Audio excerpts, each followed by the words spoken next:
Hi guys అందరికీ, ఇదైతే day 3. ముందైతే పూజ మొత్తం పూర్తయిపోయిన తర్వాత నేను నిన్న గురుగులు పెట్టారని చెప్పాను కదా, ఆ గురుగులో వాటర్ కూడా నింపాడని చెప్పాను కదా. ఆ వాటర్ అనేటివి ప్రతి ఒక్కరు ఒక్కొక్కరు నీళ్ళు అయితే పోయాలన్నమాట. అందులో అందరం కూడా వేసేసిన తర్వాత చాలామందికి డౌట్ వచ్చింది ఏమేమి విగ్రహాలు పెడుతున్నారని చెప్పేసి. మా మామయ్య అయితే శివలింగం, అమ్మవారు, వినాయకుడు, నంది, గజస్తంభం, నవగ్రహాలు, పోచమ్మ, జంట నాగులు ప్రతి ఒక్క విగ్రహాన్ని అయితే మా మామయ్య పెడుతున్నారన్నమాట.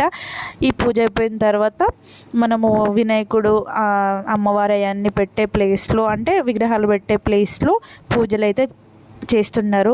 ఆ పూజల్లో కూడా నేను పోటైనందుకు నాకు చాలా హ్యాపీగా ఉంది. ఎందుకంటే అలాంటి అదృష్టం చాలామందికి రాదు. నాకు వచ్చినందుకు ఐఎమ్ వెరీ హ్యాపీగా, చాలా అంటే చాలా హ్యాపీగా ఫీల్ అవుతున్నా. ఇది మీతో షేర్ చేసుకోవడం ఇంకా ఎక్కువ హ్యాపీగా ఫీల్ అవుతున్నా. ఆ పూజ మొత్తం పూర్తయిపోయిన తర్వాత ఇప్పుడైతే అందులో నుంచి విగ్రహాలను అయితే తీస్తున్నారు క్రేన్ సహాయంతో. నిజంగా శివుడిని తీసేటప్పుడు నాకైతే చాలా అంటే చాలా గూస్ బంప్స్